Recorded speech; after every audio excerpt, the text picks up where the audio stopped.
So I spent the day thinking of things that we can do as artists to be more active. I've written a few points down that I want to share through this video. If you have time to read what I've written, definitely read it. But if you don't have time, here's the too long, didn't read version. Number one, get educated. I don't think it's good enough for us to just click on every link that's shared without actually researching the facts. So take the time to learn about war, take the time to learn about how each country's borders were created and they've changed over time and why.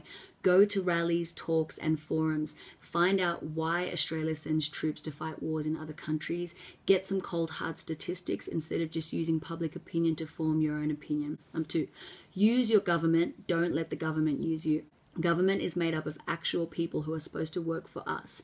So do you know who your local MP is?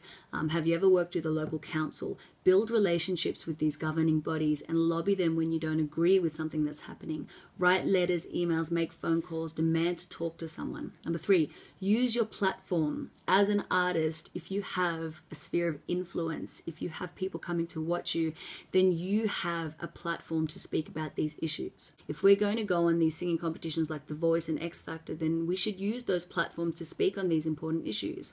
We need to gently integrate our views into our work without bombarding the audience or, burning our bridges and losing our gigs. Let's see if we can gently raise people's awareness. Number four, expand your social circle. If all of your friends are left-wing Greens voters, then you're pretty much preaching to the choir.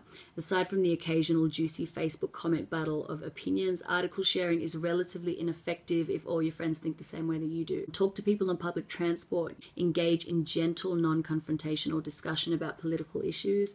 Make friends with the elderly. Make friends with racists. Make friends with neighbors. Make friends with a wide variety of people, even if you don't agree with their opinions. Get involved in established efforts.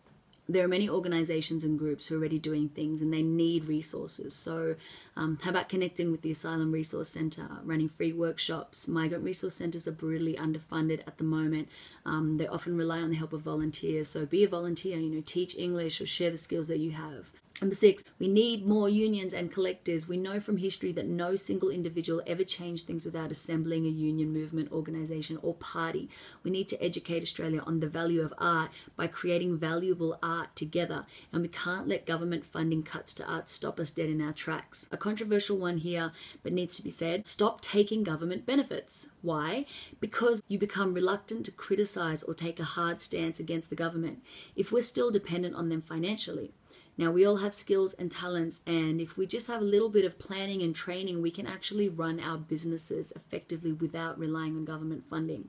Let's be entrepreneurial and find other ways of paying our rent and funding our projects so that the government can't tell us what we can and can't say through our art.